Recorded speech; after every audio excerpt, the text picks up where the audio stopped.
सभे मगहिया भाई बहन के भुलेटन काका के राम राम। आथिन मगहिया खबर में सुनते देश दुनिया के खबर।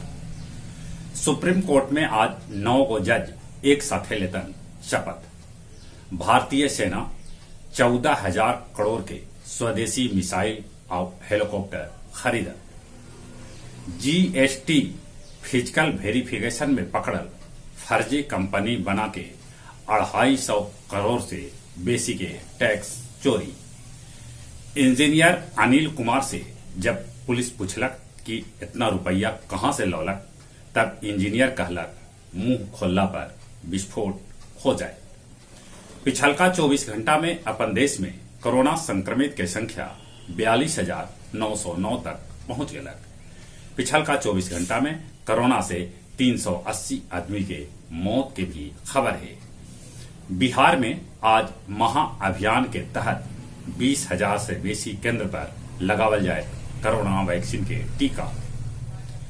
कोरोना के तीसरका लहर के पीक अक्टूबर नवंबर में आ सका है। पीक में रोजाना 1 लाख लोग संक्रमित हो सका है। बिहार में चालू 10 गो चीनी मिल लेल 656 लाख क्विंटल गन्ना के जरूरत पड़ा। मुजफ्फरपुर रेलवे स्टेशन पर 40 किलो चांदी के जेवरात के साथे एगो व्यापारी के बिना कागज पत्तर के पकड़ल गए। करनाल में किसान सभे पर होयल लाठीचार्ज के बाद सियासत तेज हो गए है।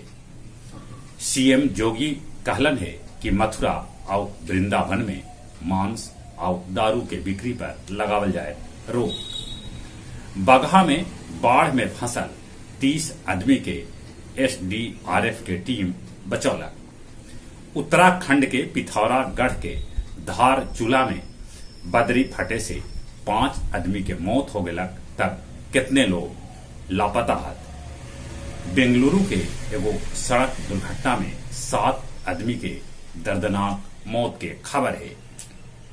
अमेरिका तय वक्त से 24 घंटा पहले ही छोड़ दिलक अफगानिस्तान। ताबड़तोड़ गोली छोड़ के तालिबानी सभे मनोलन जश्न। काबुल एयरपोर्ट पर अब तालिबान के कब्जा हो गया। तालिबानी कहलन कि अफगानिस्तान अब पूरा तरह से आजाद हो गया। काबुल में बैंक के बाहरे पैसा लेवेला लगल है लम्हर लाइन। चीन में अब लइकन ऑनलाइन गेम 3 घंटा से बेसी न खेल सका था। उत्तर कोरिया फिर से शुरू कैलक न्यूक्लियर प्रोग्राम। सिरघाटी अस्पताल में लगावल गेल ऑक्सीजन प्लांट। कोंच के भिखनपुर गांव के एगो कुइया में से कछुआ निकाले के फेरा में 2 गो युवक के दम घुटे से मौत हो गया। एगो कार से 270 केन दारू और 18 बोतल दारू पकड़ल गए। और अब कुछ खेल के समाचार। भाला फेंक एथलीट सुमित अंतिम पैरा ओलंपिक में विश्व रिकॉर्ड के साथ भारत के दिवौलन दूसरा स्वर्ण। 54 स्वर्ण 35 रजत 30 कांस्य के साथ पैरा ओलंपिक में चीन जहां नंबर 1 है, वहीं 2 स्वर्ण 4 रजत और एगो कांस्य पदक जीत के भारत 26वां स्थान पर है। एशियाई मुक्केबाजी में भारत जीतल है 8 गो स्वर्ण। घरेलू हॉकी 7 महीना बाद अक्टूबर महीना से शुरू हो सका है। जहां तक मौसम के सवाल है, मौसम विभाग सूचना दिलका है कि अभी वर्षा के आसार है।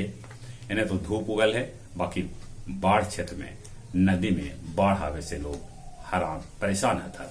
कोरोना से बचे लेल मुंह और नाक पर मास्क लगाते, सोशल डिस्टेंसिंग के पालन करते, दिन में 4-5 बेर नीमन से हाथ साबुन से धोते।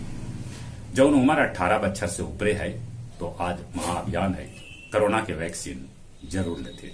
चलित अपने सभे से एक बार फिर से बुलेटिन काका के राम राम।